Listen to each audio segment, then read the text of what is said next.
غزوہ احد سن 3 ہجری۔ عرب میں صرف ایک شخص کا قتل لڑائی کا ایک سلسلہ چھیڑ دیتا تھا جو سینکڑوں برس تک ختم نہیں ہو سکتا تھا۔ طرفین میں سے جس کو شکست ہوتی تھی وہ انتقام کو ایسا فرض جانتا تھا جس کے ادا کیے بغیر اس کی ہستی قائم نہیں رہ سکتی تھی۔ بدر میں قریش کے 70 آدمی مارے گئے تھے، جن میں سے اکثر وہ تھے جو قریش کے تاج تھے۔ اس بنا پر تمام مکہ جوش انتقام سے لبریز تھا۔ قریش کا کاروان تجارت جو جنگ بدر کے زمانے میں نفع کثیر کے ساتھ شام سے واپس آ رہا تھا، اس کا راس المال تو حصے داروں میں تقسیم کر دیا گیا تھا، لیکن زر منافع امانت کے طور پر محفوظ تھا۔ قریش کو بدر میں ہلاک ہونے والوں کے ماتم سے فرصت ملی تو اس فرض کے ادا کرنے کا خیال آیا۔ چند سرداران قریش، جن میں ابو جہل کا بیٹا اکرمہ بھی تھا، ان لوگوں کے جن کے عزیز و اقارب غزوہ بدر میں قتل ہو چکے تھے، ساتھ لے کر ابو سفیان کے پاس گئے اور کہا کہ محمد صلی اللہ علیہ وآلہ وسلم نے ہماری قوم کا خاتمہ کر دیا، اب انتقام کا وقت ہے۔ ہم چاہتے ہیں کہ مال تجارت کا جو نفع اب تک جمع ہے وہ اس کام میں صرف کیا جائے۔ یہ ایسی درخواست تھی جو پیش ہونے سے پہلے ہی قبول کر لی گئی تھی، لیکن قریش کو اب مسلمانوں کے قوت بازو کا اندازہ ہو چکا تھا۔ وہ جانتے تھے کہ جنگ بدر میں جس سامان سے وہ گئے تھے اس سے اب کچھ زیادہ درکار ہے۔ عرب میں جوش پھیلانے اور دلوں کے گرمانے کا سب سے بڑا آلہ شعر و شاعری تھا۔ قریش میں 2 شاعر شاعری میں مشہور تھے، عمرو جمحی اور مصافح۔ عمرو جمحی غزوہ بدر میں گرفتار ہو گیا تھا، لیکن رسول اللہ صلی اللہ علیہ وآلہ وسلم نے اقتضائے رحم سے اس کو رہا کر دیا تھا۔ قریش کی درخواست پر وہ اور مصافح مکے سے نکلے اور تمام قبائل قریش میں اپنی آتش بیانی سے آگ لگائے۔ لڑائیوں میں ثابت قدمی اور جوش جنگ کا بڑا ذریعہ خاتونان حرم تھیں۔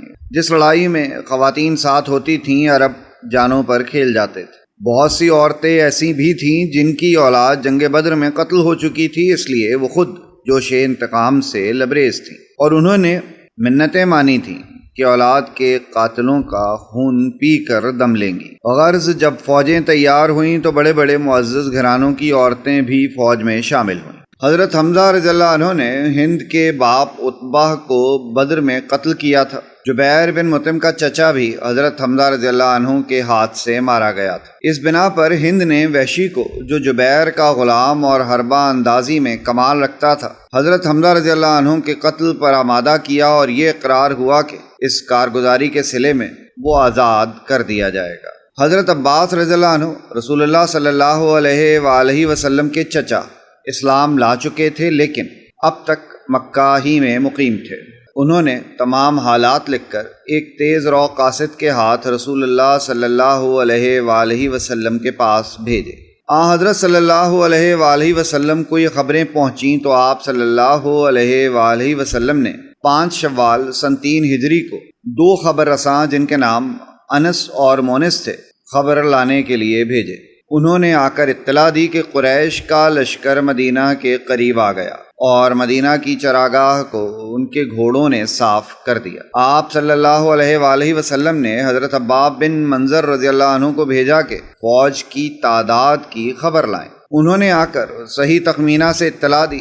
چونکہ شہر پر حملے کا اندیشہ تھا، ہر طرف پہرے بٹھا دیے گئے۔ حضرت سعد رضی اللہ عنہ بن عبادہ اور حضرت سعد رضی اللہ عنہ بن معاذ ہتھیار لگا کر تمام رات مسجد نبوی کے دروازے پر پہرا دیتے رہے۔ صبح کو آپ صلی اللہ علیہ وآلہ وسلم نے صحابہ کرام اجمعین رضی اللہ عنہم سے مشورہ کیا۔ مہاجرین نے عموماً اور انصار میں سے اکابر نے رائے دی کہ عورتیں باہر قلعوں میں بھیج دی جائیں اور شہر میں پناہ گزین ہو کر مقابلہ کیا جائے۔ عبداللہ بن ابی سلول، جو اب تک کبھی شریک مشورہ نہیں کیا گیا تھا، اس نے بھی یہی رائے دی، لیکن ان نوخیز صحابہ نے جو جنگ بدر میں شریک نہ ہو سکے تھے اس بات پر اصرار کیا کہ شہر سے نکل کر حملہ کیا جائے۔ حضرت صلی اللہ علیہ وآلہ وسلم گھر میں تشریف لے گئے اور زراح پہن کر باہر تشریف لائے۔ اب لوگوں کو ندامت ہوئی کہ ہم نے رسول اللہ صلی اللہ علیہ وآلہ وسلم کو شاید خلاف مرضی نکلنے پر مجبور کیا۔ سب نے عرض کیا کہ ہم اپنی رائے سے باز آتے ہیں۔ ارشاد ہوا کہ پیغمبر کو زیبا نہیں کہ ہتھیار پہن کر اتار دے۔ قریش بدھ کے دن مدینہ کے قریب پہنچے اور کوہ احد پر پڑاؤ ڈالا۔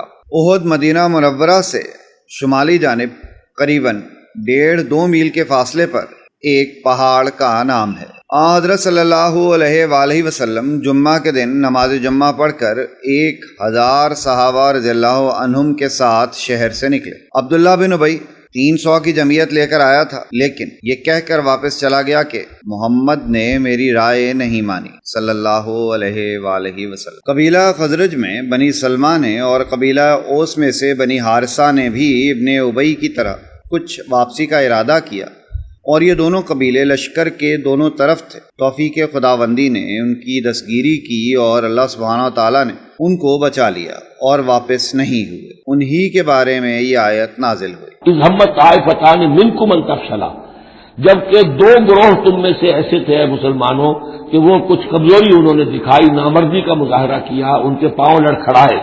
واللہ ولیہما، حالانکہ اللہ تعالیٰ ان کا پشت پناہ تھا۔ وعلی اللہ فلیتوکل المؤمنون، اور اللہ تعالیٰ پر ہی توکل کرنا چاہیے اہل ایمان کو۔ جیسا کہ میں نے عرض کیا، یہ بنو حارثہ بنو سلمہ انصار کے 2 گھرانے تھے۔ عارضی سی ان کے اندر کمزوری آئی، بر بنائے تب بشری، لیکن پھر وہ جم گئے۔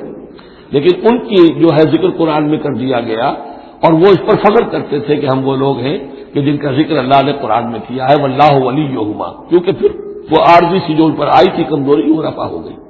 حضرت صلی اللہ علیہ وآلہ وسلم کے ساتھ اب صرف 700 صحابہ کرام رہ گئے، ان میں 100 ذرہ پوش تھے۔ مدینے سے نکل کر فوج کا جائزہ لیا گیا اور جو کمسن تھے واپس کر دیے گئے۔ ان میں حضرت زید بن ثابت، حضرت برا بن عازب، حضرت ابو سعید خدری، حضرت عبداللہ بن عمر اور حضرت عرابہ اوسی رضی اللہ عنہم بھی تھے۔ لیکن جانثاری کا یہ ذوق تھا کہ نوجوانوں میں سے جب رافع رضی اللہ عنہ بن خدیج سے کہا گیا کہ تم عمر میں چھوٹے ہو، واپس جاؤ، تو وہ انگوٹھوں کے بل تن کر کھڑے ہو گئے کہ قد اونچا نظر آئے۔ چنانچہ ان کی یہ ترکیب چل گئی اور وہ لے لیے گئے۔ بعض دوسری روایتوں سے معلوم ہوتا ہے کہ حضرت رافع رضی اللہ عنہ کو اجازت مل جانے کی وجہ یہ تھی کہ وہ اس نوجوانی ہی میں تیر اندازی میں کمال رکھتے تھے۔ حضرت سمرہ رضی اللہ عنہ ایک نوجوان جو ان کے ہمسن تھے، انہوں نے یہ دلیل پیش کی کہ میں رافع کو لڑائی میں پچھاڑ لیتا ہوں، اس لیے اگر ان کو اجازت ملتی ہے تو مجھ کو بھی ملنی چاہیے۔ دونوں کا مقابلہ کرایا گیا اور سمرہ رضی اللہ عنہ نے رافع رضی اللہ عنہ کو زمین پر دے مارا۔ اس بنا پر ان کو اجازت مل گئی۔ حضرت صلی اللہ علیہ وآلہ وسلم نے احد کو پشت پر رکھ کر صف آرائی کی۔ حضرت مصعب بن عمیر رضی اللہ عنہ کو علم عنایت کیا۔ حضرت زبیر رضی اللہ عنہ بن العوام رضی اللہ عنہ رسالے کے افسر مقرر ہوئے۔ حضرت حمزہ رضی اللہ عنہ کو اس حصہ فوج کی کمان ملی جو ذرہ پوش نہ تھے۔ پشت کی طرف احتمال تھا کہ دشمن ادھر سے آئیں، اس لیے 50 تیر اندازوں کا ایک دستہ متعین فرمایا اور حکم دیا کہ وہ اپنی جگہ سے نہ ہٹیں۔ حضرت عبداللہ بن جبیر ان تیر اندازوں کے افسر مقرر ہوئے۔ قریش کو بدر میں تجربہ ہو چکا تھا، اس لیے انہوں نے نہایت ترتیب سے صف آرائی کی۔ میمنہ پر خالد بن ولید کو مقرر کیا، میسرہ اکرمہ کو دیا جو ابو جہل کے فرزند تھے۔ سواروں کا دستہ صفوان بن امیہ کی کمان میں تھا جو قریش کا مشہور رئیس تھا۔ تیر اندازوں کے دستے الگ تھے جن کا افسر عبداللہ بن ابی ربیعہ تھا۔ طلحہ علمبردار تھا۔ 200 گھوڑے ذرا پرے تھے کہ ضرورت کے وقت کام آئے۔ سب سے پہلے طبل جنگ کے بجائے خاتونان قریش دف پر اشعار پڑھتی ہوئی بڑھیں۔ ہند ابو سفیان کی بیوی آگے آگے تھی۔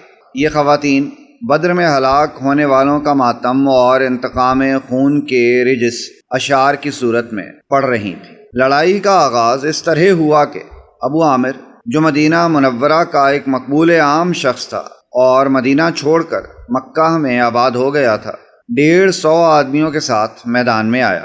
اسلام سے پہلے زہد اور پارسائی کی بنا پر تمام مدینہ اس کی عزت کرتا تھا، چونکہ اس کو خیال تھا کہ انصار جب اس کو دیکھیں گے تو رسول اللہ صلی اللہ علیہ وآلہ وسلم کا ساتھ چھوڑ دیں گے۔ میدان میں آ کر پکارا، مجھ کو پہچانتے ہو؟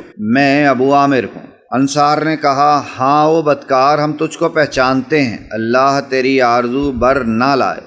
قریش کے علم بردار طلحہ صف سے نکل کر پکارا، کیوں مسلمانوں، تم میں کوئی ہے کہ یا مجھ کو جلد دوزخ میں پہنچا دے یا خود میرے ہاتھوں بہشت میں پہنچ جائے۔ یہ اس بات پر طنز تھا کہ مسلمان ایسا سمجھتے ہیں۔ حضرت علی رضی اللہ عنہ نے صف سے نکل کر کہا کہ میں ہوں، یہ کہہ کر تلوار ماری اور طلحہ کی لاش زمین پر تھی۔ طلحہ کے بعد اس کے بھائی عثمان نے، جس کے پیچھے پیچھے عورتیں اشعار پڑھتی آتی تھیں، علم ہاتھ میں لے لیا اور یہ رجز پڑھتا ہوا حملہ آور ہوا کہ علم بردار کا فرض ہے کہ وہ نیزے کو خون میں رنگ دے یا وہ ٹکرا کر ٹوٹ جائے۔ حضرت حمزہ رضی اللہ عنہ مقابلے کو نکلے اور شانے پر تلوار ماری اس طرح کہ کمر تک اتر آئے۔ ساتھ ہی ان کی زبان سے نکلا کہ میں ساقی حجاج کا بیٹا۔ اب عام جنگ شروع ہو گئی۔ حضرت حمزہ رضی اللہ عنہ، حضرت علی رضی اللہ عنہ، حضرت ابو دجانہ رضی اللہ عنہ فوجوں کے دل میں گھسے اور صفیں صاف کر دی۔ حضرت ابو دجانہ رضی اللہ عنہ عرب کے مشہور پہلوان تھے۔ حضرت صلی اللہ علیہ وآلہ وسلم نے دستے مبارک میں تلوار لے کر فرمایا، کون اس کا حق ادا کرتا ہے؟ اس سعادت کے لیے دفتن بہت سے ہاتھ بڑھے، لیکن یہ فخر حضرت ابو دجانہ رضی اللہ عنہ کے نصیب میں تھا۔ اس غیر متوقع عزت نے انہیں مسرور کر دیا۔ سر پر سرخ رومال باندھا اور اکڑتے تنتے ہوئے فوج سے نکلے۔ حضرت صلی اللہ علیہ وآلہ وسلم نے دیکھا تو ارشاد فرمایا کہ یہ چال اللہ کو سخت ناپسند ہے، لیکن اس وقت پسند ہے۔ حضرت ابو دجانہ رضی اللہ عنہ فوجوں کو چیرتے، لاشوں پر لاشیں گراتے بڑھتے چلے جاتے تھے، یہاں تک کہ ہند سامنے آ گئی۔ اس کے سر پر تلوار رکھ کر اٹھا لی کہ رسول اللہ صلی اللہ علیہ وآلہ وسلم کی تلوار اس قابل نہیں کہ عورت پر آزمائی جائے۔ حضرت حمزہ رضی اللہ عنہ دو دستی تلوار مارتے جاتے تھے اور جس طرف بڑھتے تھے صفیں صاف ہو جاتی۔ اسی حالت میں سباق قبشانی سامنے آ گیا، پکارے کہ کہاں جاتا ہے؟ یہ کہہ کر تلوار ماری، وہ خاک پر ڈھیر تھا۔ وحشی جو ایک حبشی غلام تھا اور جس سے جبیر بن مطعم اس کے آقا نے وعدہ کیا تھا کہ اگر وہ حضرت حمزہ رضی اللہ عنہ کو قتل کر دے تو آزاد کر دیا جائے گا، وہ حضرت حمزہ رضی اللہ عنہ کی طاق میں تھا۔ حضرت حمزہ رضی اللہ عنہ برابر آئے تو اس نے چھوٹا سا نیزہ جس کو حربہ کہتے ہیں اور جو حبشیوں کا خاص ہتھیار ہے پھینک کر مارا، جو پیٹ میں لگا اور پار ہو گیا۔ حضرت حمزہ رضی اللہ عنہ نے اس پر حملہ کرنا چاہا، لیکن لڑکھڑا کر گر پڑے اور روح پرواز کر گئی۔ فتح مکہ کے بعد وحشی نے بارگاہ رسالت میں مدینہ منورہ آ کر اسلام قبول کیا۔ وحشی رضی اللہ عنہ نے ہی حضرت صلی اللہ علیہ وآلہ وسلم کے دنیا سے چلے جانے کے بعد نبوت کا جھوٹا دعویٰ کرنے والے مسلمہ بن قذاب کو بھی قتل کیا۔ کفار کے علم بردار لڑ لڑ کر قتل ہوتے جاتے تھے، تاہم علم گرنے نہیں پاتا تھا۔ ایک کے گرنے سے پہلے دوسرا جان باز بڑھ کر علم کو ہاتھ میں لے لیتا تھا۔ ایک شخص نے جس کا نام ثواب تھا، جب علم ہاتھ میں لیا تو کسی نے بڑھ کر اس زور سے تلوار ماری کہ دونوں ہاتھ ساتھ کٹ کر گر پڑے، لیکن وہ قومی علم کو اپنی آنکھوں سے خاک پر نہیں دیکھ سکتا تھا۔ علم کے گرنے کے ساتھ سینہ کے بل زمین پر گرا اور علم کو سینے سے دبا لیا۔ اسی حالت میں یہ کہتا ہوا مر گیا کہ میں نے اپنا فرض ادا کر دیا۔ علم دیر تک خاک پر پڑا رہا۔ آخر ایک بہادر خاتون عمرہ بن علقمہ دلیرانہ بڑھی اور علم کو ہاتھ میں لے کر بلند کیا۔ یہ دیکھ کر ہر طرف سے قریش سمٹ آئے اور اکھڑے ہوئے پاؤں پھر سے جم گئے۔ ابو عامر کفار کی طرف سے لڑ رہا تھا، لیکن اس کے صاحبزادے حضرت حنظلہ رضی اللہ عنہ اسلام لا چکے تھے۔ انہوں نے حضرت صلی اللہ علیہ وآلہ وسلم سے والد کے مقابلے میں لڑنے کی اجازت مانگی، لیکن رحمت عالم نے یہ گوارا نہ کیا کہ بیٹا باپ پر تلوار اٹھائے۔ حضرت حنظلہ رضی اللہ عنہ نے کفار کے سپہ سالار ابو سفیان پر حملہ کیا اور قریب تھا کہ ان کی تلوار ابو سفیان کا فیصلہ کر دے۔ دفتن پہلو سے شداد بن الاسود نے جھپٹ کر ان کے وار کو روکا اور ان کو شہید کر دیا۔ نبی کریم صلی اللہ علیہ وآلہ وسلم نے مارکے کے بعد حضرت حنظلہ رضی اللہ عنہ کے جسد خاکی کو دیکھا تو ارشاد فرمایا کہ میں نے فرشتوں کو دیکھا کہ حنظلہ کو ابر کے پانی سے چاندی کے برتنوں میں غسل دے رہے ہیں۔ اسی وجہ سے حضرت حنظلہ رضی اللہ عنہ غسیل الملائکہ کے لقب سے مشہور ہوئے۔ لڑائی کا پلہ مسلمانوں ہی کی طرف تھا۔ علم برداروں کے قتل اور صحابہ کے بے پناہ حملوں سے فوج کے پاؤں اکھڑ گئے۔ بہادر نازنینیں جو رجس سے دلوں کو ابھار رہی تھیں بدحواسی کے ساتھ پیچھے ہٹیں اور مطلع صاف ہو گیا، لیکن ساتھ ہی مسلمانوں نے غنیمت جمع کرنا شروع کر دیا۔ یہ دیکھ کر تیر انداز جو پشت پر مقرر کیے گئے تھے وہ بھی غنیمت کی طرف بڑھے۔ حضرت عبداللہ رضی اللہ عنہ بن جبیر رضی اللہ عنہ نے بہت روکا لیکن وہ روک نہ سکے۔ تیر اندازوں کی جگہ خالی دیکھ کر خالد نے عقب سے حملہ کیا۔ عبداللہ رضی اللہ عنہ بن جبیر چند جانبازوں کے ساتھ جم کر لڑے لیکن سب کے سب شہید ہوئے۔ اب راستہ صاف تھا۔ خالد نے سواروں کے دستے کے ساتھ نہایت بے جگری سے حملہ کیا۔ لوگ غنیمت جمع کرنے میں مصروف تھے۔ مڑ کر دیکھا تو تلواریں برس رہی ہیں۔ بدحواسی میں دونوں فوجیں اس طرح باہم مل گئیں کہ خود مسلمانوں کے ہاتھ سے مارے گئے۔ خاتونان قریش نے انتقام بدر کے جوش میں مسلمانوں کی لاشوں سے بھی بدلہ لیا، ان کے ناک کان کاٹ لیے۔ ہند نے ان کا ہار بنایا اور اپنے گلے میں ڈالا۔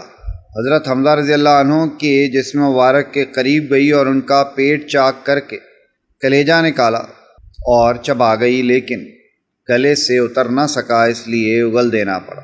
تاریخ کی کتابوں میں ہند کا لقب جگر خوار لکھا جاتا ہے، وہ اسی بنا پر لکھا جاتا ہے۔ ہند فتح مکہ میں ایمان لائی۔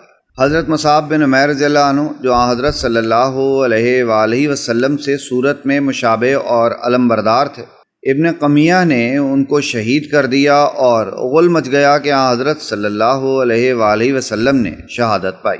اس آواز سے عام بدحواسی چھا گئی، بڑے بڑے دلیروں کے پاؤں اکھڑ گئے۔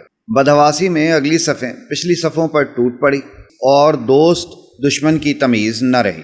صحیح بخاری میں روایت ہے کہ رسول اللہ صلی اللہ علیہ وآلہ وسلم کے ساتھ صرف حضرت طلحہ رضی اللہ عنہ اور حضرت سعد رضی اللہ عنہ رہ گئے تھے۔ اس ہلچل اور اضطراب میں اکثروں نے بالکل ہمت ہار دی، لیکن جانبازوں کا بھی زور نہیں چلتا تھا، جو جہاں تھا وہیں گر کر رہ گیا تھا۔ حضرت صلی اللہ علیہ وآلہ وسلم کی کسی کو خبر نہ تھی۔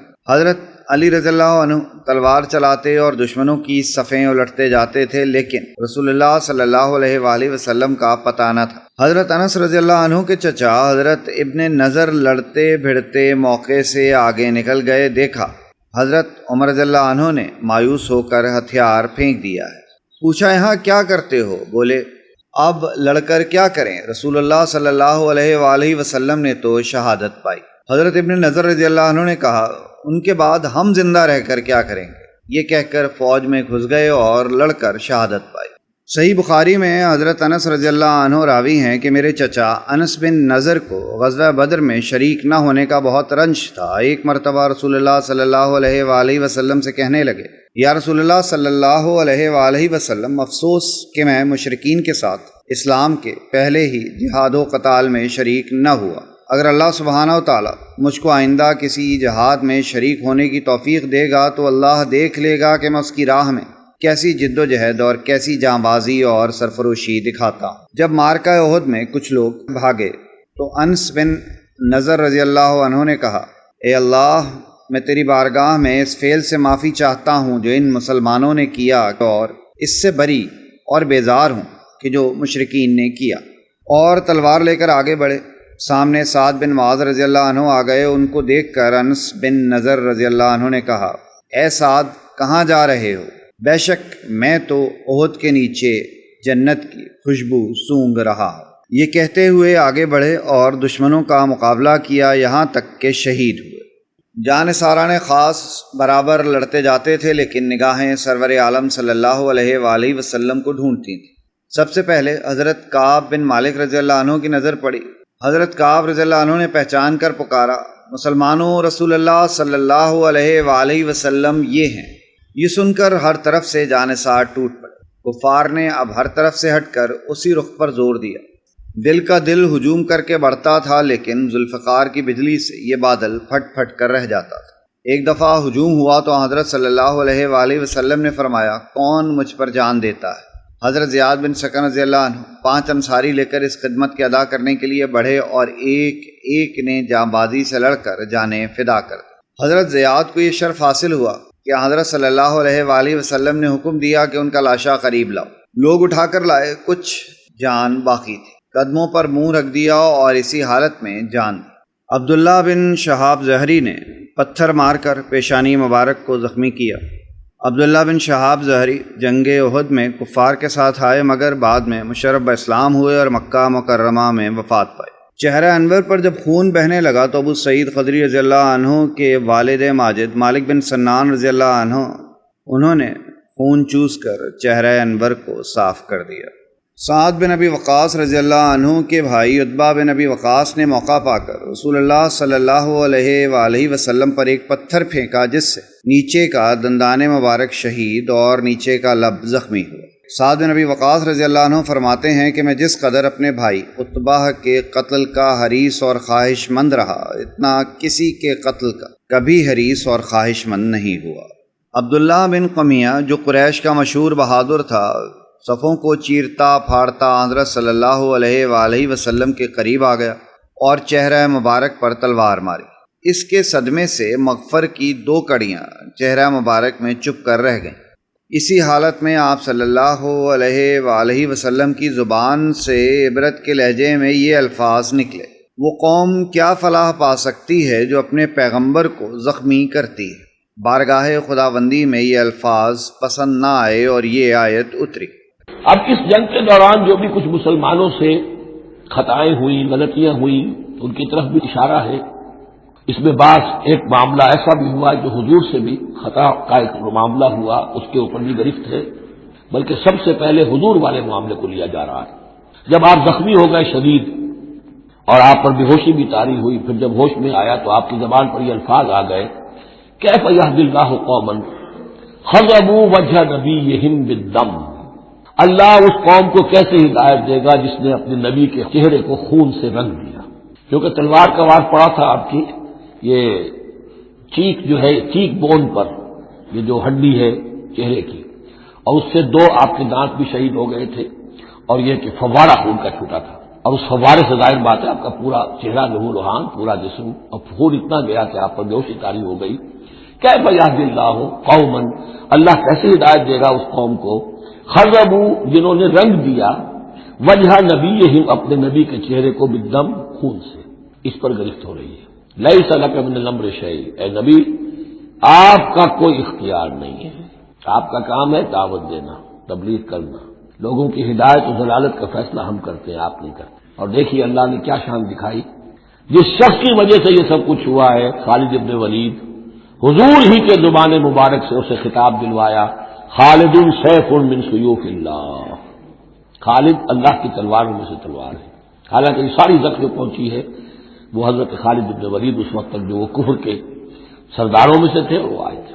لیس لک من الامر شیء، اے نبی یہ اختیار آپ کا نہیں ہے، اور یتوب علیہ اور یعذبہ، اللہ کے اختیار میں، وہ چاہے گا تو ان کی توبہ کی توفیق دے دے، وہ یہ ایمان لے آئیں گے، یا اللہ چاہے گا انہیں عذاب دے گا، فإنہم ظالمون، اس لیے کہ ظالم تو ہے، انہوں نے گناہ تو کیا ہے، غلط کام کر رہے ہیں، سزا کے وہ حقدار ہو چکے ہیں، لیکن ہو سکتا ہے اللہ انہیں ہدایت دے دے۔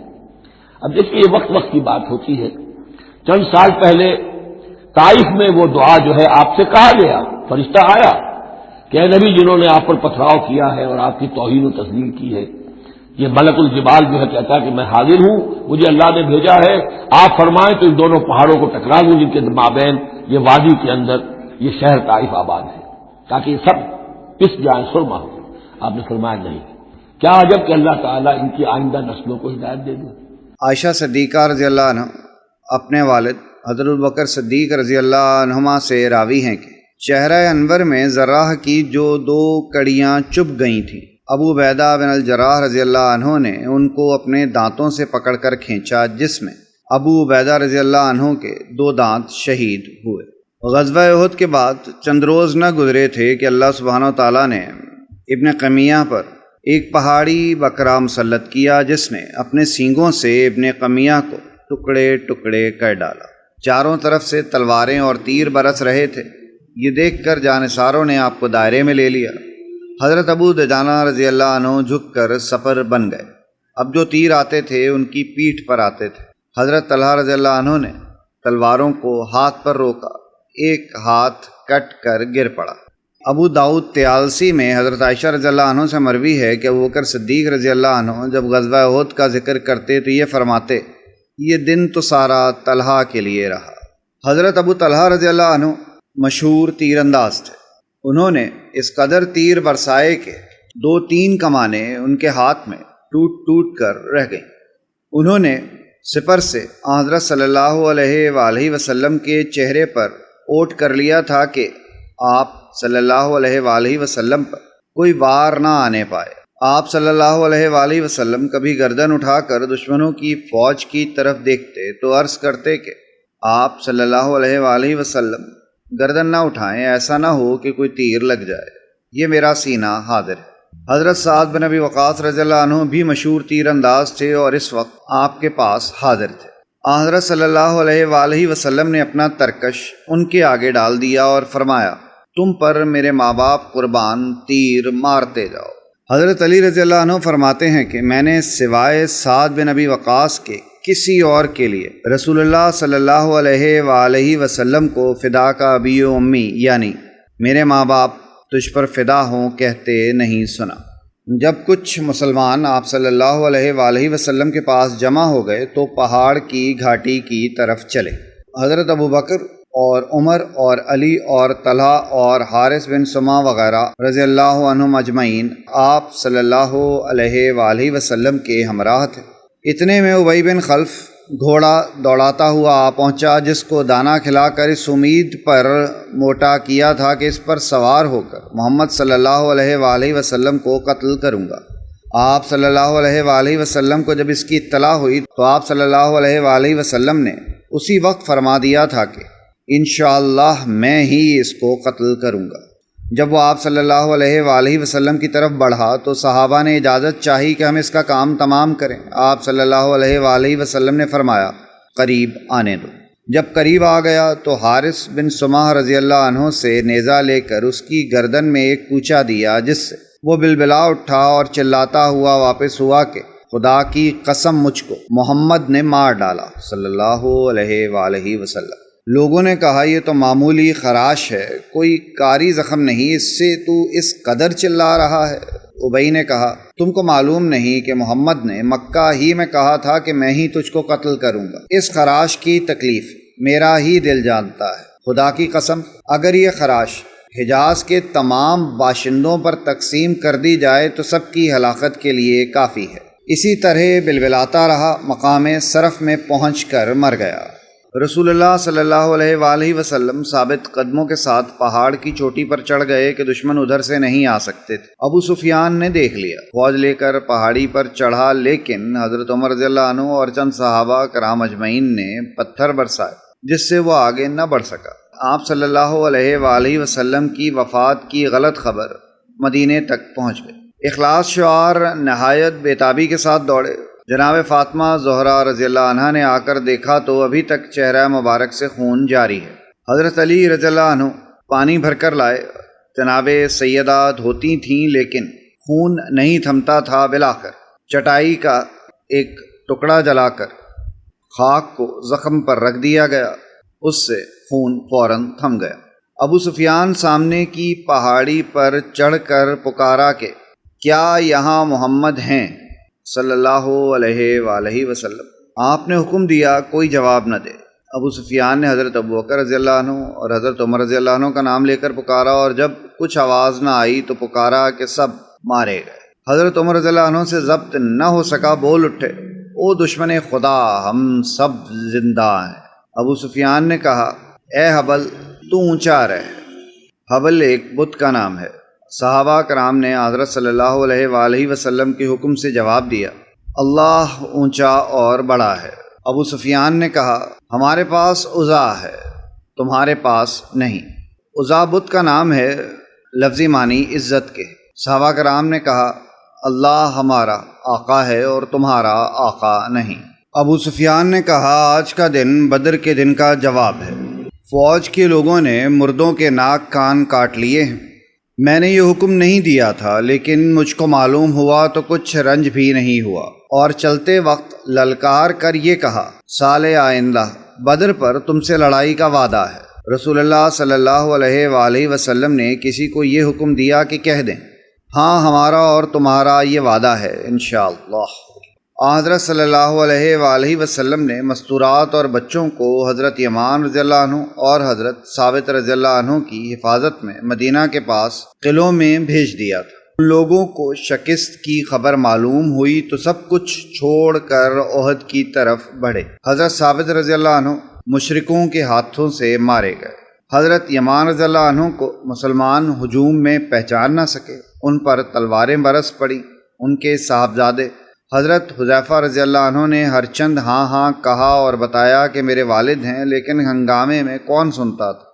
حضرت حذیفہ رضی اللہ عنہ یہ کہہ کر رہ گئے کہ اے مسلمانوں، اللہ تمہارے اس گناہ کو بخش دے۔ اور حضرت صلی اللہ علیہ وآلہ وسلم نے حضرت یمان رضی اللہ عنہ کا خون بہا ادا کرنا چاہا، لیکن حضرت حذیفہ رضی اللہ عنہ نے معاف کر دیا تھا۔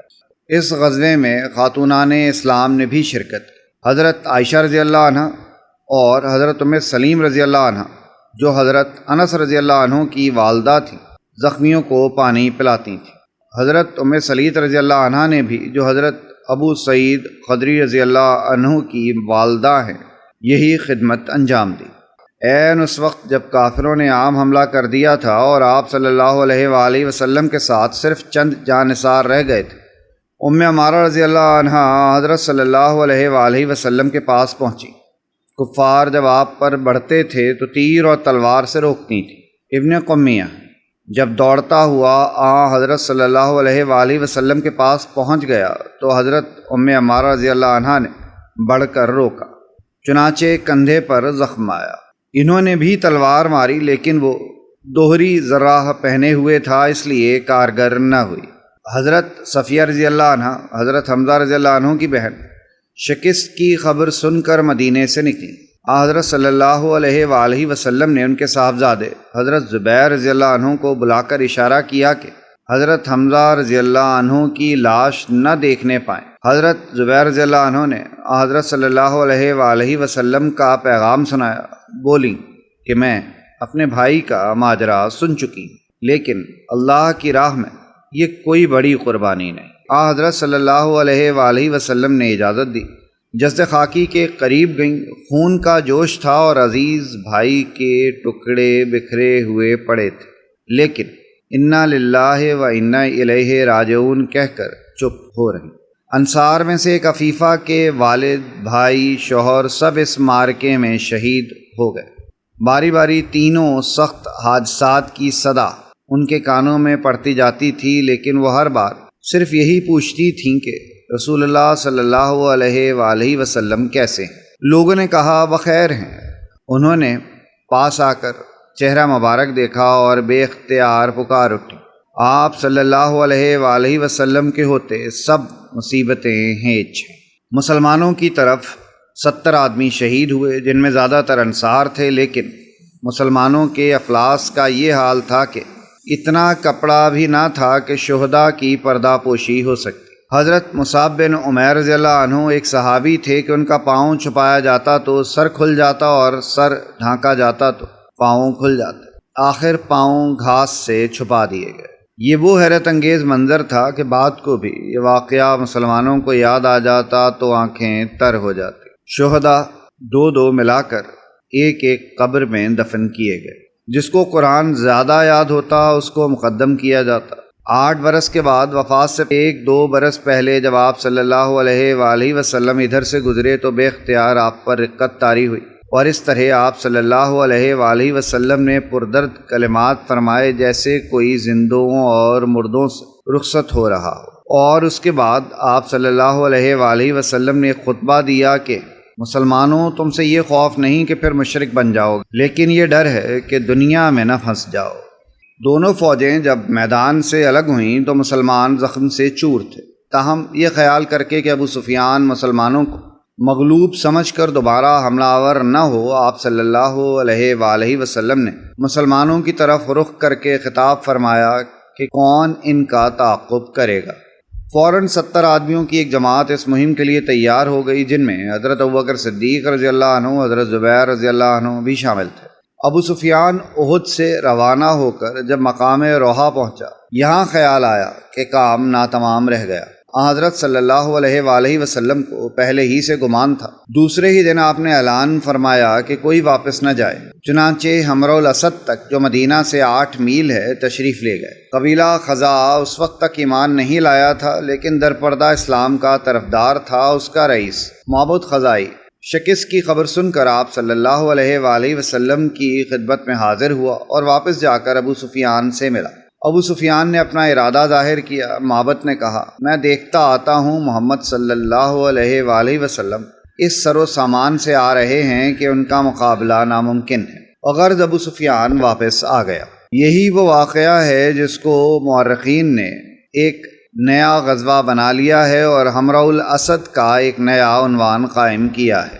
قریش کی روانگی کے بعد رسول اللہ صلی اللہ علیہ وآلہ وسلم نے زید بن ثابت کو حکم دیا کہ سعد بن ربی انصاری رضی اللہ عنہ کو ڈھونڈو کہ کہاں ہیں، اور یہ ارشاد فرمایا، ترجمہ: اگر دیکھ پاؤ تو میرا سلام کہنا اور یہ کہنا کہ رسول اللہ صلی اللہ علیہ وآلہ وسلم یہ دریافت فرماتے ہیں کہ تم اس وقت اپنے آپ کو کیسا پاتے ہو۔ زید بن ثابت رضی اللہ عنہ فرماتے ہیں کہ ڈھونڈتا ہوا سعد بن ربی رضی اللہ عنہ کے پاس پہنچا۔ ابھی حیات کی کچھ رمق باقی تھی، جسم پر تیر اور تلوار کے زخم تھے۔ میں نے رسول اللہ صلی اللہ علیہ وآلہ وسلم کا پیغام پہنچایا۔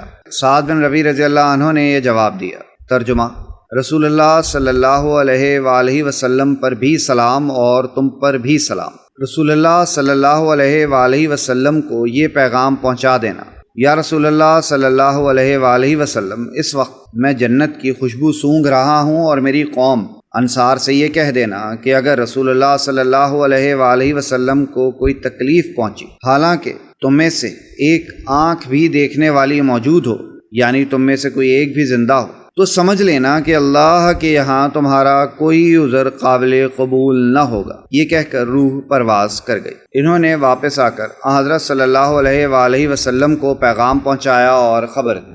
آپ صلی اللہ علیہ وآلہ وسلم نے سن کر ارشاد فرمایا، اللہ اس پر رحم فرمائے۔ اللہ اور اس کے رسول کا خیر خواہ اور وفادار رہا، زندگی میں بھی اور مرتے وقت۔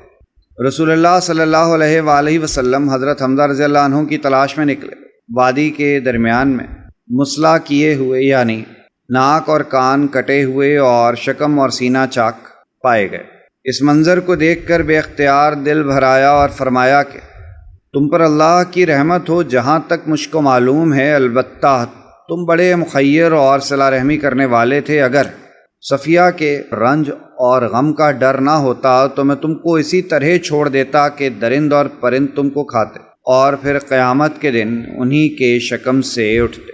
اور اسی جگہ کھڑے کھڑے یہ فرمایا کہ اللہ کی قسم، اگر اللہ نے مجھ کو کافروں پر غلبہ عطا فرمایا، تیرے بدلے 70 کافروں کا مسلح کروں گا۔ آپ صلی اللہ علیہ وآلہ وسلم اس جگہ سے ابھی ہٹے بھی نہ تھے کہ یہ آیت نازل ہوئی۔ وَإِنْ عَاقَبْتُمْ، اور اے مسلمانوں اگر تمہیں بدلہ لینا ہو، فَعَاقِبُوا بِمِثْلِ مَا عُوقِبْتُمْ بِهِ، تو بس اتنا ہی ویسا ہی کام کیا کرو جیسا کہ تمہارے اوپر زیادتی کی گئی، جیسا بھی اس سے آگے بڑھ کر نہیں۔ وَلَئِنْ صَبَرْتُمْ، اور اگر تم صبر کر لو، لَهُوَ خَيْرٌ لِلصَّابِرِينَ، تو یہ تمہارے یہ صبر کرنے والوں کے حق میں بہتر ہے۔ وَاصْبِرْ، اور آخری حکم ہے حضور کو اور حضور کی حکاکت سے تمام مسلمانوں کو، وَاصْبِرْ وَمَا صَبْرُكَ إِلَّا بِاللَّهِ، صبر کیجئے اور آپ کا صبر جو ہے اللہ کے سہارے پر ہے۔ جتنا اللہ پر اعتماد ہے، توکل ہے، اس کے وعدوں پر جتنا یقین ہے، اتنا ہی صبر کر سکے گا انسان۔ آپ صلی اللہ علیہ وآلہ وسلم نے صبر فرمایا اور قسم کا کفارہ دیا اور اپنا ارادہ فسخ کیا۔ حضرت علی رضی اللہ عنہ سے مروی ہے کہ رسول اللہ صلی اللہ علیہ وآلہ وسلم نے ارشاد فرمایا کہ حمزہ بن عبد المطلب تمام شہیدوں کے سردار ہیں۔ اسی وجہ سے حضرت حمزہ رضی اللہ عنہ سید الشہداء کے لقب سے مشہور ہوئے۔ عبداللہ بن جہش رضی اللہ عنہ کی شہادت کا ذکر۔ اسی غزوے میں عبداللہ بن جہش رضی اللہ عنہ بھی شہید ہوئے۔ سعد بن ابی وقاص رضی اللہ عنہ سے روایت ہے کہ احد کے دن جنگ شروع ہونے سے پہلے عبداللہ بن جہش نے مجھ کو کہا کہ آؤ ہم دونوں کہیں علیحدہ بیٹھ کر دعا مانگیں اور ایک دوسرے کی دعا پر آمین کہیں۔ اول میں نے دعا مانگی، اے اللہ، آج ایسے دشمن سے مقابلہ ہو جو نہایت شجاع اور دلیر اور نہایت غضبناک ہو، کچھ دیر تک میں اس کا مقابلہ کروں اور وہ میرا مقابلہ کرے، پھر اس کے بعد اے اللہ مجھ کو اس پر فتح نصیب فرما یہاں تک کہ میں اس کو قتل کروں اور اس کا سامان چھینوں۔ عبداللہ بن جہش رضی اللہ عنہ نے آمین کہا، اور اس کے بعد عبداللہ بن جہش رضی اللہ عنہ نے یہ دعا مانگی: اے اللہ، آج ایسے دشمن سے مقابلہ ہو کہ جو بڑا ہی سخت آور اور زور آور اور غضبناک ہو، محض تیرے لیے اس سے قتال کروں اور وہ مجھ سے قتال کرے، بالآخر وہ مجھ کو قتل کرے اور میرے ناک اور کان کاٹے، اور اے پروردگار جب میں تجھ سے ملوں اور تو یہ دریافت فرمائے اے عبداللہ یہ تیرے ناک اور کان کہاں کٹے، تو میں یہ عرض کروں اے اللہ تیری اور تیرے پیغمبر کی راہ میں، اور تو اس وقت یہ فرمائے سچ کہا۔ سعد بن ابی وقاص رضی اللہ عنہ فرماتے ہیں کہ ان کی دعا میری دعا سے کہیں بہتر تھی۔ شام کو دیکھا کہ ان کے ناک اور کان کٹے ہوئے۔ سعد رضی اللہ عنہ فرماتے ہیں کہ اللہ سبحانہ تعالیٰ نے میری دعا بھی قبول فرمائی، میں نے ایک بڑے سخت کافر کو قتل کیا اور اس کا سامان چھینا۔ سعید بن مسیب فرماتے ہیں کہ اللہ سے امید کرتا ہوں کہ جس طرح حق تعالیٰ شانہ نے اس خاص شان سے شہادت کے بارے میں ان کی دعا قبول فرمائی، اسی طرح اللہ نے ان کی دوسری دعا بھی ضرور قبول فرمائی ہوگی، یعنی شہید ہونے کے بعد ان سے یہ سوال فرمایا ہوگا اور انہوں نے یہ جواب عرض کیا ہو۔ اسی وجہ سے حضرت عبداللہ بن جہش رضی اللہ عنہ مجدہ فی اللہ، یعنی وہ شخص جس کے ناک اور کان اللہ کی راہ میں کاٹے گئے، کے لقب سے مشہور ہوئے۔ عمر ابن الجموح رضی اللہ عنہ کی شہادت کا ذکر۔ اسی غزوے میں عمر ابن الجموح رضی اللہ عنہ بھی شہید ہوئے۔ ان کی شہادت کا واقعہ بھی عجیب ہے۔ عمر ابن الجموح رضی اللہ عنہ کے پاؤں میں لنگڑا پن تھا، اور لنگڑا پن بھی معمولی نہ تھا بلکہ شدید تھا۔ 4 بیٹے جو ہر غزوہ میں رسول اللہ صلی اللہ علیہ وآلہ وسلم کے ہم رکاب رہتے تھے، احد میں جاتے وقت ان سے کہا میں تمہارے ساتھ جہاد میں چلتا ہوں۔ بیٹوں نے کہا آپ معذور ہیں، اللہ سبحانہ و تعالیٰ نے آپ کو رخصت دی ہے، آپ یہیں رہیں۔ وہ شوق شہادت میں اس درجہ بےتاب اور بے چین ہوئے کہ حضور اکرم صلی اللہ علیہ وآلہ وسلم کی خدمت میں حاضر ہوئے اور عرض کیا یا رسول اللہ صلی اللہ علیہ وآلہ وسلم، میرے بیٹے مجھ کو آپ صلی اللہ علیہ وآلہ وسلم کے ساتھ جانے سے روکتے ہیں۔ اللہ کی قسم مجھے امید واثق ہے کہ میں اسی لنگڑے پن کے ساتھ جنت کی زمین کو جا کر روندوں۔ آپ صلی اللہ علیہ وآلہ وسلم نے ارشاد فرمایا اللہ نے تم کو معذور کہا ہے، تم پر جہاد فرض نہیں۔ اور بیٹوں کی طرف مخاطب ہو کر یہ ارشاد فرمایا کہ کیا حرج ہے اگر تم ان کو نہ روکو، شاید اللہ سبحانہ و تعالیٰ ان کو شہادت نصیب فرمائے۔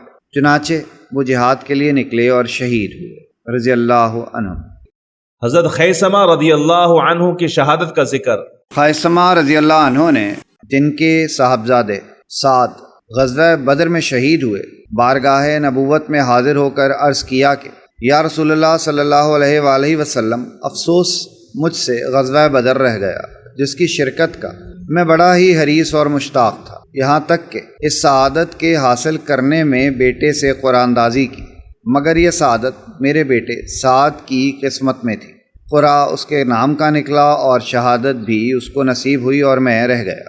آج شب میں نے اپنے بیٹے کو خواب میں دیکھا کہ نہایت حسین و جمیل شکل میں ہے، جنت کے باغات اور نہروں میں سیر و تفریح کرتا پھرتا ہے، اور مجھ سے یہ کہتا ہے کہ اے باپ تم بھی یہیں آ جاؤ، دونوں مل کر جنت میں ساتھ رہیں گے۔ میرے پروردگار نے جو مجھ سے وعدہ کیا تھا وہ میں نے بالکل حق پایا۔ یا رسول اللہ صلی اللہ علیہ وآلہ وسلم، اپنے بیٹے سے ملنے کا مشتاق، بوڑھا ہو گیا ہوں اور ہڈیاں کمزور ہو گئی ہیں، اب تمنا یہ ہے کہ کسی طرح اپنے رب سے جا ملوں۔ یا رسول اللہ صلی اللہ علیہ وآلہ وسلم، دعا کیجئے کہ اللہ مجھ کو شہادت اور جنت میں ساتھ سے ملنا نصیب فرمائے۔ رسول اللہ صلی اللہ علیہ وآلہ وسلم نے دعا فرمائی، اللہ سبحانہ و تعالیٰ نے آپ صلی اللہ علیہ وآلہ وسلم کی دعا قبول فرمائی، اور خیثمہ رضی اللہ عنہ معرکہ احد میں شہید ہوئے۔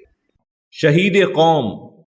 کزمان نامی ایک شخص صحابہ کرام کے لشکر میں تھا جو درپردہ منافق تھا۔ اس نے لڑائی میں مشرکین کا خوب مقابلہ کیا اور کارہائے نمایاں دکھلائے۔ سہل بن سعد سعدی رضی اللہ عنہ نے کہا یا رسول اللہ صلی اللہ علیہ وآلہ وسلم، آج ہم میں سے کسی نے اتنا کام نہیں کیا جتنا کزمان نے کیا۔ حضرت صلی اللہ علیہ وآلہ وسلم نے سن کر فرمایا آگاہ ہو جاؤ کہ وہ دوستی ہے۔ بعض صحابہ کرام نے اس کو زخمی حالت میں پایا اور اس سے کہا کہ اللہ کی قسم آج کے دن اے قزمان، تو نے بڑا کارنامہ انجام دیا، تجھ کو مبارک۔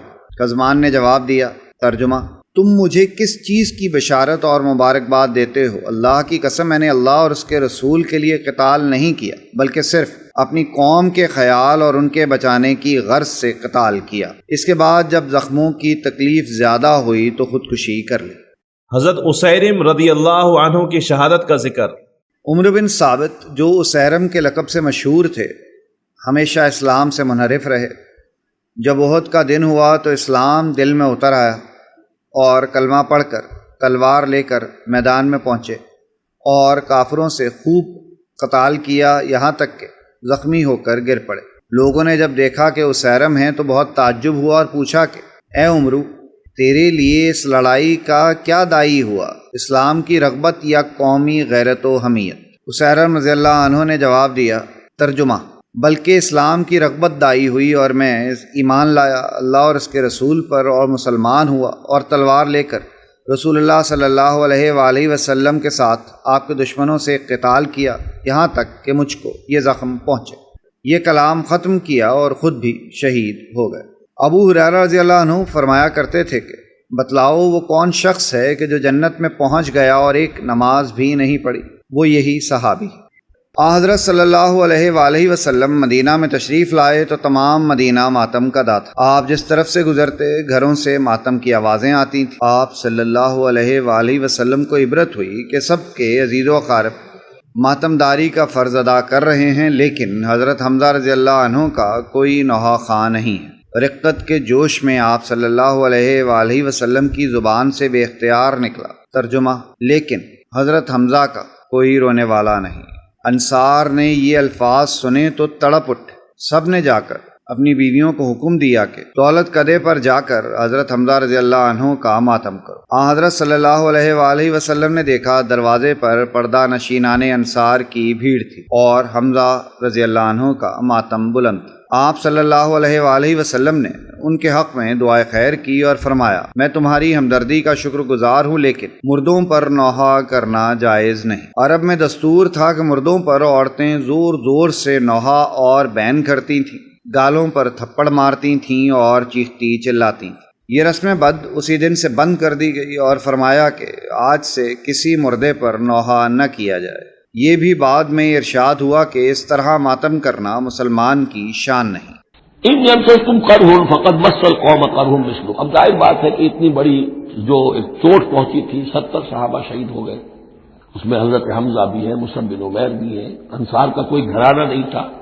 واپس جب آئے ہیں حضور صلی اللہ علیہ وسلم اور مسلمان تو ہر گھر میں کوحرام مچا ہوا۔ اس وقت تک میت پر بیان کرنے کی بھی ممانعت نہیں ہوئی تھی، تو عورتیں جو ہیں وہ مرثیہ کہہ رہی تھیں، بیان کر رہی تھیں، ماتم کر رہی تھیں۔ اس حال میں خود حضور صلی اللہ علیہ وسلم کی زبان مبارک سے الفاظ نکل گئے، اما حمزہ تو فلا بواکی لہو، ہائے حمزہ کے لیے تو کوئی رونے والی بھی نہیں، کیونکہ حمزہ کی کون یہاں خواتین ہیں رشتہ دار؟ حمزہ تو مہاجر تھے۔ انصار کے گھرانے میں جو خواتین ہیں وہ تو اپنے اپنے مردوں کی، اپنے اپنے شہیدوں کی، مقتولوں کی جو ہے وہ کر رہی ہیں، بیان کر رہی ہیں۔ اس پر پھر انصار نے جا کر اپنے گھروں سے خواتین کو حضرت صفیہ کے گھر بھیجا، حضرت حمزہ کی ہمشیرہ، کہ وہاں جا کر تعزیت کرو۔ تو بہرحال دکھ تو محمد کو بھی پہنچا ہے صلی اللہ علیہ وسلم۔ آخر یہ حساس دل تھا آپ کا، پتھر کا کوئی ٹکڑا تو نہیں تھا سینے کے اندر، جو بھی زخم پہنچی ہے۔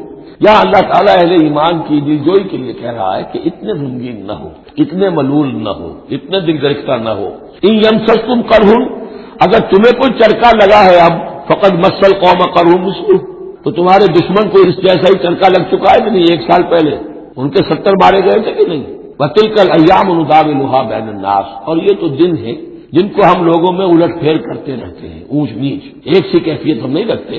وَلِيَعْلَمَ اللَّهُ الَّذِينَ آمَنُوا، اور یہ اس لیے ہوتا ہے کہ اللہ دیکھ لے کہ کون حقیقتاً مومن ہے، اس لیے کہ امتحان نہ آئے، آزمائش نہ آئے، تکلیف نہ آئے، قربانی نہ دینی پڑے، کوئی زک نہ پہنچے، تو سبھی مومن ہیں۔ پھر تو پتہ چلتا ہے کہ کون ثابت قدم رہا، کس نے اپنا سب کچھ لگا دیا، کس نے صبر کیا۔ تو اللہ تعالیٰ جاننا چاہتا ہے، دیکھنا چاہتا ہے۔ وَلِيَعْلَمَ اللَّهُ الَّذِينَ آمَنُوا وَيَتَّخِذَ مِنكُمْ شُهَدَاءَ، اللہ چاہتا ہے تم میں سے کچھ کو مقام شہادت عطا کرے، اپنی گواہی کے لیے قبول کر لے انہیں۔ وَاللَّهُ لَا يُحِبُّ الظَّالِمِينَ، اللہ ظالموں کو پسند نہیں کرتا۔ اگر تمہیں تکلیف پہنچی اس کا یہ مطلب نہیں ہے کہ اللہ تعالیٰ نے کفار کی مدد کی ہے، کفار کو پسند کیا، معاذ اللہ۔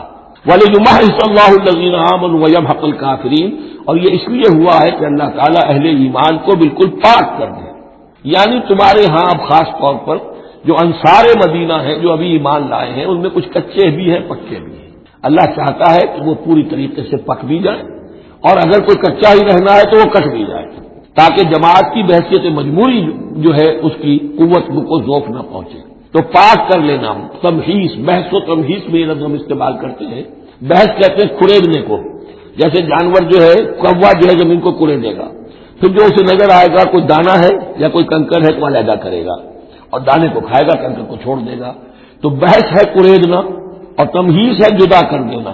جو اس کے لیے ایٹیبل ہے، جس کو کھانے کا اس کے لیے ہے صحیح، اس کو لے لے گا. تو اللہ تعالیٰ بھی تمہارے اندر جو گڑبڑ ہو گئے ہیں، کچھ مومن صادق بھی ہے، کچھ منافق بھی ہے، کچھ پختہ ایمان والے بھی ہیں، کچھ کمزور ایمان والے بھی ہیں. تو یہ تمہیز کی ہے اللہ نے، دکھا دیا یہ 300 اور یہ عبداللہ ابن ابی یہ منافق ہیں. تمہیں نظر آ گیا نہیں؟ ورنہ کیسے نظر میں آتا؟ وَلِيُمَحِّصَ اللَّهُ الَّذِينَ آمَنُوا، تاکہ اللہ تعالیٰ اہل ایمان کو بالکل خالص کر دے، وَيَمْحَقَ الْكَافِرِينَ، اور کافروں کو مٹا دے. ام حسبتم ان تدخلوا الجنہ، اب یہ آیت تقریباً وہی ہے وہ جو اس سے پہلے ہم پڑھ چکے ہیں. نوٹ کر لیجئے، وہاں وہ آیت نمبر 214 تھی اور یہاں 142 ہے. ڈیجٹس وہی ہیں، آگے پیچھے ان کی ترتیب بدلی ہوئی ہے، اور جمع کریں گے تو 7 کا حصہ بنے گا. آیت نمبر 214 تھی، ام حسبتم ان تدخلوا الجنہ ولما یاتکم مثل الذین خلوا من قبلکم مستهم الباساء والضراء وزلزلوا حتى يقول الرسول والذین آمنوا معه متى نصر الله الا ان نصر الله قریب. وہی ہے آیت. اب یہ ام حسبتم ان تدخلوا الجنہ، کیا تم نے سمجھا تھا کہ جنت میں داخل ہو جاؤ گے؟ وَلَمَّا يَعْلَمِ اللَّهُ الَّذِينَ جَاهَدُوا مِنكُمْ، ابھی تو اللہ نے دیکھا ہی نہیں ہے تم میں سے کون واقعتاً جہاد کرنے والے ہیں. ابھی تو امتحان ہے، ابھی اس کے امتحان اور بھی ہیں. ابھی تو تمہارے لیے بڑی سے بڑی منزلیں، کڑی سے کڑی منزلیں آنے والی ہیں. وَلَمَّا يَعْلَمِ اللَّهُ الَّذِينَ جَاهَدُوا مِنكُمْ وَيَعْلَمَ الصَّابِرِينَ، اور ابھی تو اللہ تعالیٰ نے دیکھا ہی نہیں ہے کہ کون ہے تمہارے اندر جو واقعتاً اللہ کی راہ میں صبر اور استقامت کا ثبوت دیتے ہیں. وَلَقَدْ كُنتُمْ تَمَنَّوْنَ الْمَوْتَ مِنْ قَبْلِ أَنْ تَلْقَوْهُ، اور تمہارا حال یہ ہے کہ تم موت کی تمنا کرتے تھے اس سے پہلے کہ ان سے ملاقات ہوئی. یہ وہ جو نئے لوگ ایمان لائے تھے اور نوجوان تھے، ان کا تھا ہمیں تو شہادت چاہیے اور ہم تو کھلے میدان میں جائیں گے. یہ اب ان کے اوپر تھوڑا سا تبصرہ ہو رہا ہے کہ اس وقت تو شہادت کا بڑا ذوق و شوق جو ہے اور جوش جہاد اور ذوق شہادت کا اظہار ہو رہا تھا. اب تم نے موت دیکھ لی ہے نا، تو یہ ہے موت. اتنی اچھی چیز نہیں ہے موت، اتنی آسانی سے انسان اسے قبول نہیں کرتا. وَلَقَدْ كُنْتُمْ تَمَنَّوْنَ الْمَوْتَ مِنْ قَبْلِ أَنْ تَلْقَوْهُ، تم تمنائیں کرتے تھے موت کی، شہادت کی، اس سے پہلے کہ اس سے ملاقات ہوتی. فَقَدْ رَأَيْتُمُوهُ وَأَنْتُمْ تَنظُرُونَ، تو اب تم نے اسے دیکھ لیا ہے اپنی آنکھوں سے، نگاہوں سے موت نکلی. وَمَا مُحَمَّدٌ إِلَّا رَسُولٌ، اسی میں ایک دفعہ یہ بھی ہو گیا تھا کہ کچھ لوگوں نے یہ کہا کہ جب محمد کا انتقال ہو گیا تو اب کس لیے جنگ کرنی. حضرت عمر بھی ہے ان میں سے. جب خبر یہ اڑ گئی کہ حضور فوت ہو گئے، انہوں نے تلوار پھیر دی، بیٹھ گئے. اب کس کے لیے جنگ کرنی؟ تو اس میں کہا گیا کہ یہ تو تمہارا غلط رویہ ہے. گرفت ہو رہی ہے، ہر ایک کے اوپر گرفت ہوگی. پہلی گرفت محمد پر ہو گئی صلی اللہ علیہ وسلم، ليس لك من الامر شيء. تو حضرت عمر بہرحال حضور کے مقابلے میں تو کوئی حیثیت نہیں، ان پر بھی گرفت ہو رہی. وما محمد الا رسول، اور محمد کچھ نہیں ہے اس کے سوا کہ وہ اللہ کے رسول ہے، وہ معبود تو نہیں ہے. تم ان کے لیے تو جہاد نہیں کر رہے، تم جہاد اللہ کے لیے کر رہے ہو. دین کا غلبہ جو ہے وہ اللہ کے دین کا غلبہ ہے. محمد کی حیثیت کیا ہے؟ وہ تو اللہ کے رسول ہے. وما محمد الا رسول قد خلت من قبلہ الرسل، اور ان سے پہلے بہت سے رسول گزر چکے. افئن مات، تو اگر وہ ان کا انتقال ہو جائے، او قتلا، یا بالفرض وہ قتل ہو جائیں، انقلبتم علی اعقابکم، تو کیا تم اپنی ایڑیوں کے بل لوٹ جاؤ گے؟ یہی تمہارے دین اور ایمان کی حقیقت ہے. وَمَن يَنقَلِبْ عَلَىٰ عَقِبَيْهِ فَلَن يَضُرَّ اللَّهَ شَيْئًا، اور جو کوئی بھی اپنی ایڑیوں کے بل لوٹ جائے گا وہ اللہ کو کوئی نقصان نہیں پہنچائے گا. وَسَيَجْزِي اللَّهُ الشَّاكِرِينَ، ہاں اللہ بدلہ دے گا شکر کرنے والوں کو. حضرت عمر چونکہ جذباتی انسان تھے، اس میں کوئی شک نہیں، تقریباً یہی کیفیت حضور کے انتقال پر پھر ہو گئی تھی ان کی. تلوار کھینچ کر بیٹھ گئے تھے، جو کہے گا محمد کا انتقال ہو گیا سر اڑا دوں گا. وہ تو پھر حضرت ابو بکر آئے، وہ یار غار ثانی اسلام و غار و بدر و قبر، وہ آئے ہیں. ان کے لیے کیونکہ رکاوٹ نہیں تھی، حضرت عمر تو اندر جا نہیں سکتے تھے، حضرت عائشہ کا حجرہ تھا. اب حضرت عائشہ بیٹی ہے حضرت ابوبکر کی، وہ سیدھے گئے حجرے میں. جا کر چہرہ مبارک پر چادر تھی ہٹائی اور آپ کی پیشانی کو بوسہ دیا اور کہا کہ اب دوبارہ موت آپ پر وارد نہیں ہوگی، اب تو حیات جاویدانی آپ کو حاصل ہو چکی۔ پھر باہر آ کر یہی آیت پڑھی، وما محمد الا رسول قد خلت من قبلہ الرسل افإن مات أو قتل انقلبتم على أعقابكم۔ حضرت عمر کہتے ہیں مجھے محسوس ہوا جیسے یہ آیت ابھی نازل ہوئی ہے، اتنا اثر ہوا۔ یہ عظیمت تھی حضرت ابوبکر کی، بہت بلند مقام ہے حضرت ابوبکر کا۔